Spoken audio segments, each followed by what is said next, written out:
प्रयत्न असायचा माझा की सगळ्यांनाच आनंदी ठेवता यावं, आपल्यामुळे कोणीच दुखावलं जाऊ नये.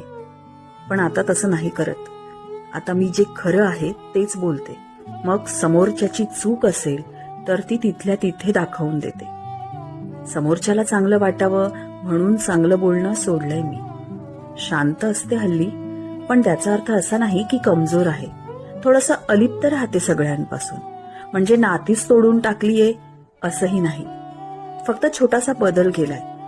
तिथे थांबत नाही जिथे माझी गरज जास्त आणि माझं महत्व कमी आहे. हल्ली मनापासून हसत असते. कारण असेल तरच. काहीतरी शिकत असते. आतल्या आत स्वतःला ओळखण्याचा प्रवास करत असते. समजून घेत असते. आणि हो, मला काय हवं आहे आणि काय योग्य आहे याचा समतोल साधत असते. माझ्या आयुष्यात इतरांना इंटरफेअर करू